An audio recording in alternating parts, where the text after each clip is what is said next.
Hi everyone, my name is Matt Jackson. If we haven't had the chance to meet, I'm the youth leader here at the table UCCLM. And today I wanted to share some thoughts with you guys after Pastor Kelly's sermon last Sunday. One of the things that she touched on that really has stuck with me was a quote from one of my favorite movies as well. She quoted from Jurassic Park actually, and reminded us that life finds a way.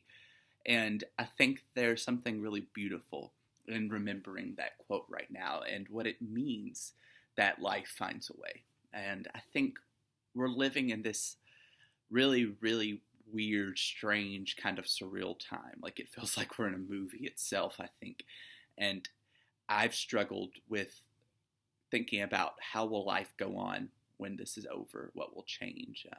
And I think there are some really beautiful reminders and seeing how we're coming together right now and the hope and the possibilities for the ways that we'll continue to do so and maybe be even more thoughtful of each other's lives and our world when this tragedy's over. But right now we're in the middle of it, so it's really hard to think about what will happen after, and it can seem really far off even.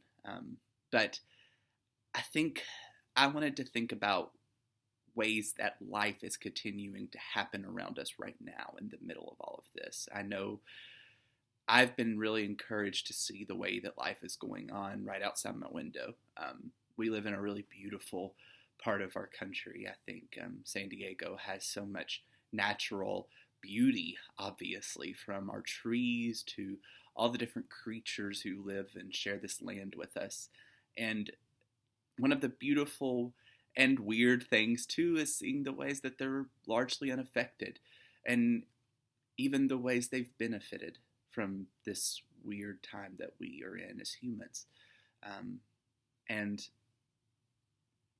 it seems kind of odd and even brings up a little tension within myself to bring this up, but I've noticed that there are a lot of benefits for our earth during this really odd time. We've seen in Venice, for example, that the water is cleaner than it's been for decades as humans are staying inside. And there's unquestionably benefits for our atmosphere, for our water, for our earth and other creatures in general as humans have taken this time to step back and obviously care for our species by keeping social distance and quarantining. And that's had, I think, some unintended benefits for the rest of the world as well.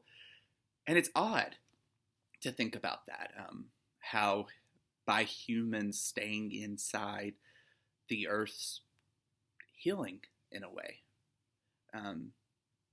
So that makes me think about what is our place in the Earth? How are we taking care of the Earth? And how can we learn during this time, obviously, how to care for one another better, but also maybe one of the things we can take away from this time, or what are the ways that in staying in and being more mindful of our interactions with one another, we also benefited other species than just humans, other life. How can we help other life? And so this poem that I want to share, I think, touches on that. It's called On the Fifth Day. It was written by Jane Hirshfield in 2017, and in it she's really addressing the climate crisis, what's happening in our world, and how are we ignoring what's happening in our world. How is the news, how is the government looking past the facts and choosing to not act? So here it is. On the fifth day, the scientists who studied the rivers were forbidden to speak or to study the rivers. The scientists who studied the air were told not to speak of the air, and the ones who worked for the farmers were silenced, and the ones who worked for the bees. Someone from deep in the Badlands began posting facts. The facts were told not to speak and were taken away. The facts, surprised to be taken, became silent.